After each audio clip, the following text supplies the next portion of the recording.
मोहतरम नाज़रीन व सामिईन, अस्सलामु अलैकुम वरहमतुल्लाहि वबरकातुहू।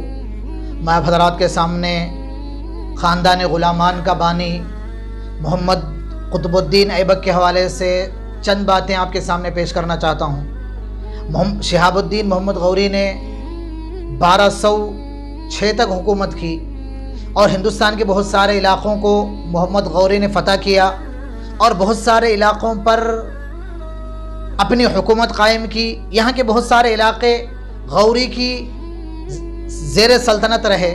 शिहाबुद्दीन मोहम्मद गौरी की यह खुसूसियत रही कि हुकूमत तो उसने कायम की इस मुल्क में, लेकिन बाज़ाब्ता वो अफ़गानिस्तान में रहा करता था और अफ़गानिस्तान दारुल खिलाफा था, वहीं से बाज़ाब्ता हुकूमत होती थी।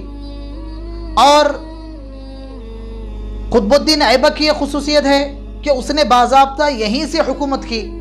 इसलिए ये बात कही जाती है कि यहाँ पर मुस्लिम हुकूमत का बानी, बाज़ाब्ता हुकूमत का बानी शिहाबुद्दीन मोहम्मद गौरी है, लेकिन यहाँ पर बाज़ाब्ता यहाँ का हाकिम, यहाँ का बादशाह क़ुतबुद्दीन ऐबक है।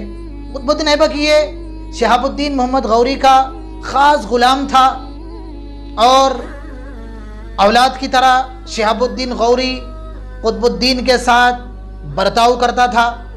क़ुतबुद्दीन के हवाले से इब्तिदाई ये बातें मिलती हैं कि क़ुतबुद्दीन ये तुर्की ग़ुलाम था। तुर्किस्तान से नेशापुर लाया गया, एक सौदागर ने बेच दिया। काजी फ़खरुद्दीन कूफ़ी ने उनको ख़रीदा। काजी फ़खरुद्दीन कूफ़ी ये अबू हनीफ़ा रहमतुल्लाह अलैह की औलाद में से थे। उन्होंने ख़रीद कर अपने बच्चे की तरह परवरिश की और तालीम दी और बहुत सारी चीज़ें, फ़न हर्ब व ज़र्ब, लड़ाई जंग के, सियासत के बहुत सारी चीज़ें मोहम्मद क़ुतबुद्दीन को सिखाई। जब काजी साहब का इंतकाल हुआ तो काजी साहब के बच्चों ने क़ुतबुद्दीन ऐबक को बेच दिया और क़ुतबुद्दीन ऐबक को बेचते बिचाते क़ुतबुद्दीन ऐबक शिहाबुद्दीन गौरी के पास पहुंचा। शिहाबुद्दीन गौरी ने क़ुतबुद्दीन ऐबक को ख़रीद लिया और क़ुतबुद्दीन ऐबक ये बड़ा होनहार था, इसने बादशाह की बड़ी अच्छी खिदमत की। मोहम्मद गौरी ने उसकी खिदमत से खुश होकर उसको बहुत सारे ओहदे दिए और बहुत सारी जिम्मेदारियां दी और उसने हर जिम्मेदारी बहुस्न व खूबी अंजाम दी और हर जिम्मेदारी को बड़ी अच्छी तरह निभाया। और एक वाक़या किताबों में मिलता है कि मोहम्मद गौरी ने अपने ख़ास लोगों में बहुत सारी चीज़ें, कीमती चीज़ें तकसीम की।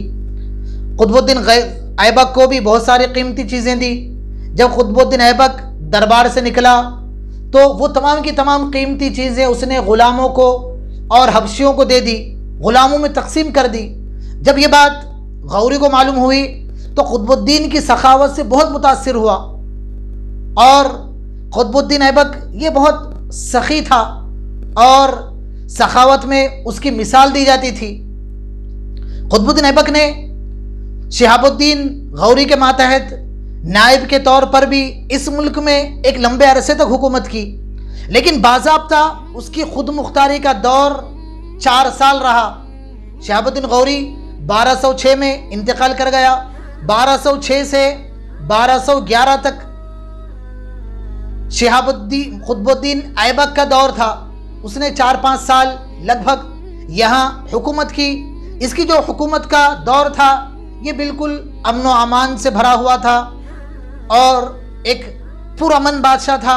उसने यहाँ की रियाया का दिल जीता और दिल्ली में, दिल्ली के अतराफ़ में बड़ी तरक्की दी, बड़ी तरक्की हुई। लोग अमन व अमान से रहने लगे। जब पहली मर्तबा क़ुतबुद्दीन ऐबक को माल गनीमत मिला, माल गनीमत हासिल हुआ, तो उसने शिहाबुद्दीन मोहम्मद गौरी के हुक्म से एक मस्जिद की बुनियाद डाली जिसे क़ुव्वतुल इस्लाम कहा जाता है।